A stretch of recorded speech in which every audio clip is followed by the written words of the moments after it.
warahmatullahi wabarakatuh. Kami dari kelompok 2 akan menjelaskan materi tentang landasan hukum dan landasan filosofis dari pendidikan non-formal. Sebelumnya, perkenalkan, saya Nuna Hanifah dan rekan saya. Perkenalkan, nama saya Kevin Arifianto. Dan perkenalkan, nama saya Aldi Hendriansyah. Baiklah, pertama kami akan menjelaskan tentang pengertian pendidikan non-formal yang akan dijelaskan oleh rekan saya Kevin Arifianto. Silakan. Oke, terima kasih atas waktunya. Di sini saya akan menjelaskan tentang pengertian pendidikan non-formal. Nah, di sini banyak sekali para ahli yang mengemukakan pendapatnya tentang pengertian pendidikan non-formal. Nah, di sini yang pertama yaitu dari Philip berpendapat bahwa pendidikan non-formal adalah setiap kegiatan pendidikan yang terorganisir yang diselenggarakan di luar sistem formal, baik tersendiri maupun merupakan bagian dari suatu kegiatan yang luas yang dimaksudkan untuk memberikan layanan kepada sasaran didik tertentu dalam mencapai tujuan belajar. Terus yang kedua yaitu menurut Sulaiman Yusuf. Nah, pendidikan non-formal adalah setiap kesempatan di mana terdapat komunikasi yang terarah di luar sekolah dan seorang memperoleh informasi, pengetahuan, kemudian latihan maupun bimbingan sesuai dengan tingkat usia dan kebutuhan hidup, dengan tujuan mengembangkan tingkat keterampilan, sikap, dan nilai-nilai yang memungkinkan baginya menjadi peserta-peserta yang efisien dan efektif dalam lingkungan keluarga, pekerjaan, bahkan lingkungan masyarakat dan negaranya. Nah, pada pendidikan luar sekolah dapat dikatakan sebagai proses memanusiakan manusia untuk meningkatkan kualitas berpikir, moral, dan mental sehingga mampu memahami, mengungkapkan, dan membebaskan dan menyesuaikan dirinya terhadap realitas yang melingkupinya. Nah, program-program pendidikan luar sekolah ini diselenggarakan dengan berbasis pada nilai dasar dan bangunan dasar atau basic struktur. Nah, pendidikan luar sekolah tersebut. Nah, nilai dasar dan bangunan dasar pendidikan luar sekolah tersebut tiada lain adalah filsafat pendidikan non-formal. Mungkin itu pengertian dari pendidikan non-formal.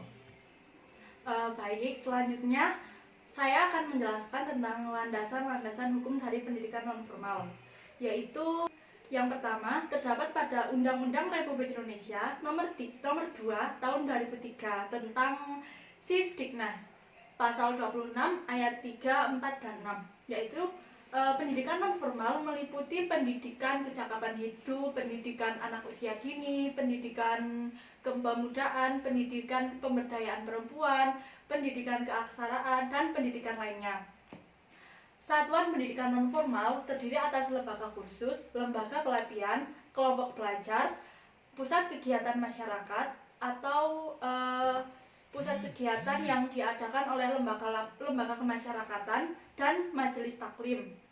Lalu, hasil dari pendidikan non-formal dapat dihargai serta setara dengan hasil program pendidikan formal setelah melalui proses penilaian penyetaraan oleh lembaga yang ditunjuk oleh pemerintah atau pemerintah daerah dengan mengacu pada standar pendidikan penilaian.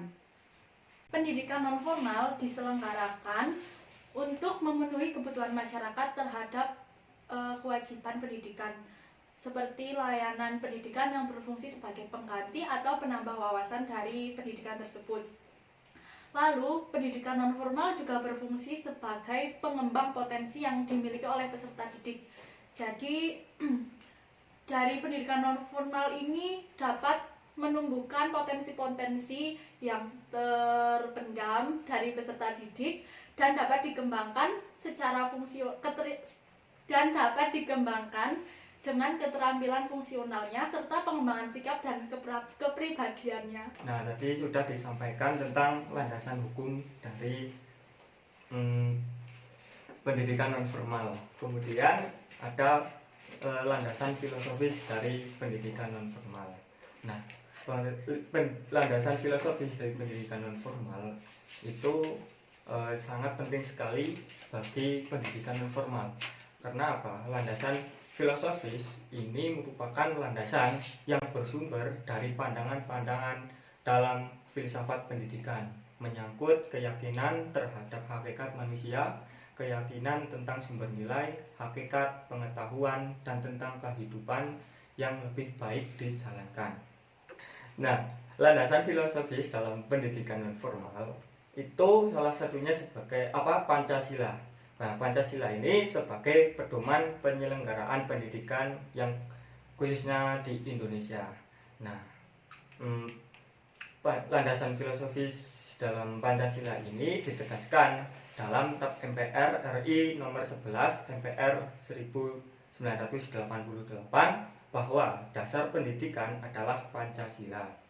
Juga ditegaskan dalam Undang-Undang SPN nomor 2 tahun 1989 bahwa pendidikan nasional berdasarkan Pancasila dan Undang-Undang 1945.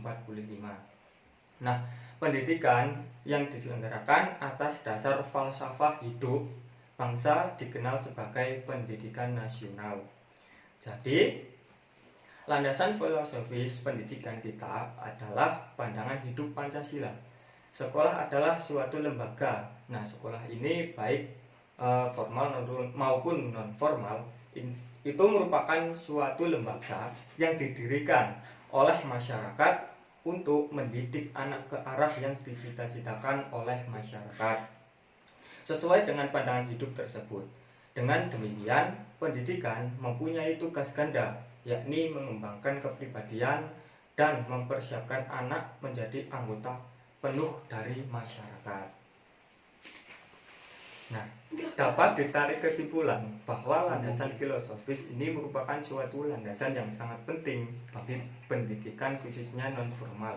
Karena landasan filosofis ini merupakan sebuah dasar pemikiran tentang pendidikan non formal yang dapat menciptakan dan memberikan manfaat, khususnya yang pertama bagi manusia di Indonesia itu sebagai makhluk Tuhan yang memiliki fitrah ilahi yang baik, mampu untuk belajar dan berlatih untuk memperoleh pengetahuan, keterampilan, dan membentuk sikap cerdas serta cendekia, mandiri, dan berwawasan kebangsaan.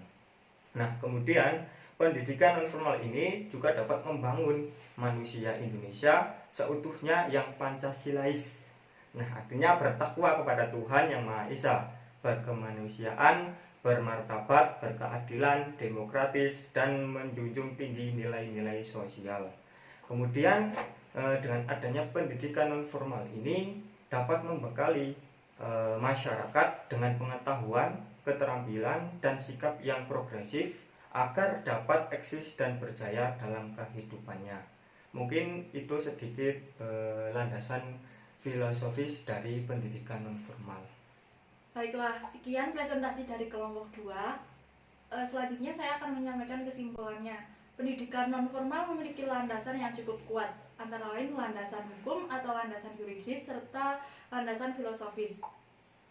Landasan hukum terdapat pada Undang-Undang Republik Indonesia Nomor 20 Tahun 2003 tentang Sistem Pendidikan Nasional Pasal 26, yaitu pendidikan non formal diselenggarakan bagi warga masyarakat yang memerlukan layanan pendidikan yang berfungsi sebagai pengganti, penambah, atau pelengkap pendidikan formal.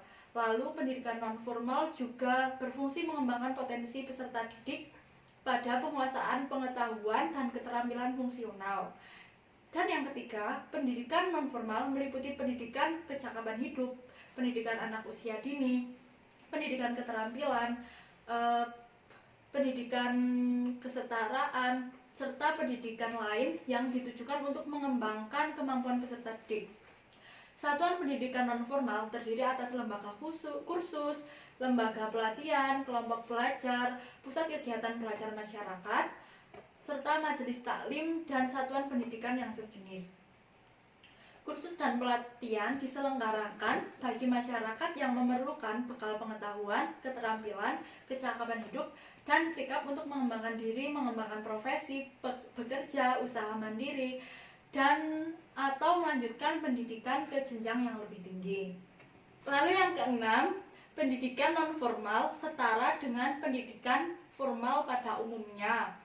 asalkan mengacu pada sistem penilaian yang ditunjukkan oleh pemerintah atau pemerintah daerah dengan mengacu pada standar nasional pendidikan. Terima kasih. Sekian dari kelompok 2, kurang lebihnya mohon maaf. Wassalamualaikum warahmatullahi wabarakatuh.